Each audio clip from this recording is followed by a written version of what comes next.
Baik, assalamualaikum warahmatullahi wabarakatuh. Perkenalkan, saya Ridho Setiawan. Sini saya akan menjelaskan tentang subnetting dan IPv6. Merupakan tugas dari Poste 1 Praktikum Jaringan Komputer. Yang pertama ada subnetting, satu format IP address. Dalam istilah yang paling dasar, subnetting adalah proses membagi jaringan besar menjadi beberapa jaringan yang lebih kecil yang disebut segmen jaringan. Bentuk IP address IPv4 yang memiliki panjang 32 bit yang terdiri dari 4 oktet, di mana setiap oktet biasanya dituliskan dalam angka desimal 8 bit data atau 1 oktet, mewakili angka desimal dari 0 hingga 255. Misalnya di sini 12.34.56.78 merupakan IPv4 address yang valid, sementara 123.456 hingga seterusnya itu tidak, karena 456 dan 789 itu lebih dari 255, mana ini melebihi batas panjang bit. Lalu IPv4 dibagi menjadi 5 kelas. Kelas A dengan netmasknya itu 255.000, kelas B netmasknya itu 255.255.00, kelas C dan netmasknya 255.255.255.0.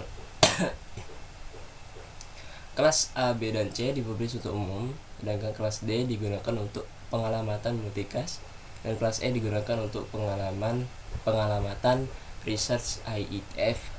Subnet adalah bagian dari suatu jaringan. Sebagai contoh, jaringan A memiliki blok IP 172.16.0.0/16.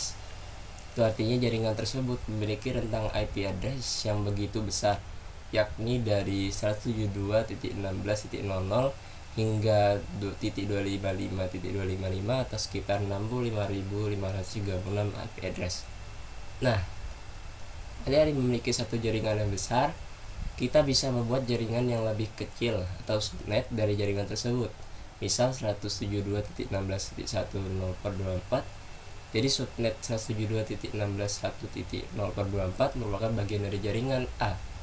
Itulah mengapa disebut sebagai subnet. Nah, di sini adalah contoh gambar dari subnet. Misal router 1, di sini router 1 ke router 2, yang mana router 2 memiliki nilai IP address subnetnya itu 172.16.5.0/24. Lalu router 2 terhubung lagi ke switch 2 departemen B yang memiliki nilai subnet 172.16.2.0/24. Nah, nantinya ini akan terhubung ke PC 4, 5, dan 6, yang mana PC 4 akan memiliki nilai 172.16.2.1/24, PC 5 dengan host PC 4 dengan host 1, PC 5 hostnya 2, dan PC 6 dengan host 3. Nah, begitu juga dengan subnet yang lainnya hingga router 4. Lalu B yaitu netmask dan CIDR. Netmask digunakan untuk membedakan antara network address dengan host, di mana kelompok yang bernilai 0 adalah host dan kelompok yang bernilai 255 digunakan untuk network address atau network prefix. Network ID memiliki alamat IP di mana oktet keempatnya bernilai 0, sedangkan broadcast memiliki alamat IP di mana oktet keempatnya bernilai 255. Contohnya 192.168.1.10 dengan subnet mask 255.255.255.0. Sini maka karena memakai yang kelas C, maka di sini 10 adalah hostnya dengan notasi CIDR yaitu 192.168.1.10/24. Untuk mengetahui bahwa jaringan 192.168.1.0/24 memiliki total 256 alamat IP, kita perlu memahami notasi CIDR dan cara menghitung jumlah alamat IP yang tersedia dalam sebuah subnet. 1 yaitu notasi CIDR per 24. Notasi per 24 menunjukkan bahwa 24 bit pertama dari alamat IP digunakan sebagai network prefix, yaitu ini 255, 255, 255. Nah, sedangkan sisanya yaitu 8 bit digunakan untuk host, itu 0 ini, 4 dan 4. Jumlah bit yang tersedia untuk host menentukan jumlah alamat yang dapat digunakan dalam subnet tersebut. Lalu kedua yaitu menghitung jumlah alamat IP-nya. Jika ada 8 bit tersedia untuk host, maka jumlah alamat IP yang mungkin adalah 2/8 atau 256. Ini mencakup semua alamat IP dari 1.0 hingga 1.255. Alamat IP yang dapat digunakan itu adalah 254 karena satu alamat digunakan sebagai network address dengan nilai 1.0 dan satu alamat lagi digunakan untuk broadcast address dengan nilai 1.255. Lalu ada metode VLSM. Sini sebagai contoh ada spesifikasi jaringan, perpustakaan 11 host, lab 1, 2, 3, 38 dan lab 4 sebagai tambahan itu 37. Langkah-langkahnya itu kita menentukan subnet masknya dengan mencari kebutuhan host terbesarnya yaitu 38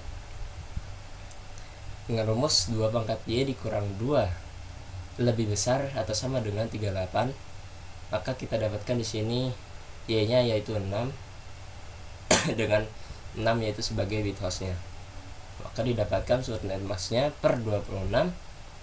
Lalu kedua itu hitung IP per subnet dengan total IP 64, IP yang bisa digunakan yaitu 62 karena 2-nya itu digunakan untuk network dan broadcast. Lalu yang ketiga yaitu bagi subnet. Network ID dengan nilai 192.168.100.0/24 lalu dibagi 4 subnet, maka memiliki nilai per 26 CIDR yaitu per 26. Pertama perpustakaan dengan nilai IP hostnya yaitu 1 sampai 62, lalu lab 1 65 sampai 126, lab 2 129 sampai 190, dan lab 3 193 sampai 254. Nah, karena di sini karena di sini sudah habis, maka untuk tambahan lab 4 ini kita lanjut ke 192.168.101.0. maka hostnya dimulai dari 1 lagi, itu host 1 sampai host 62. Selanjutnya itu D VLSM. Sekarang kita menghitung subnet menggunakan metode VLSM. Nah, cari network yang hostnya sama dengan atau lebih besar mendekati. Di sini kita ingin mencari guru dengan 30 host. Nah, di sini kan notasi CDR 27 nilainya jumlah hostnya 32. Tapi ini tidak sesuai karena nilainya akan dikurangi dengan 2 lagi karena ada network dan broadcast, akan menjadi 30. Nah, nilainya akan lebih kecil dari 32. Maka di sini kita menggunakan notasi CIDR per 26 dengan jumlah hostnya itu 62. Lalu perbandingan FLSM dan VLSM. Segi faktor subnetnya, untuk FLSM ukuran tetap dan VLSM ukurannya variatif, efisiensi IP. FLSM kurang efisien dan VLSM lebih efisien, sedangkan untuk kompleksitas FLSM ini lebih sederhana dibandingkan VLSM yang lebih kompleks. Yang terakhir ada IPv6, mana IPv6 adalah versi terbaru dari IP dengan peningkatan fitur. Keunggulan IPv6 dibanding IPv4 itu ruang alamatnya lebih luas, struktur alamat hierarkis, plug and play, header paket lebih sederhana, keamanan lebih baik, mobilitas dan OS lebih optimal. Itu saja dari saya. Sekian, terima kasih. Wassalamualaikum warahmatullahi wabarakatuh.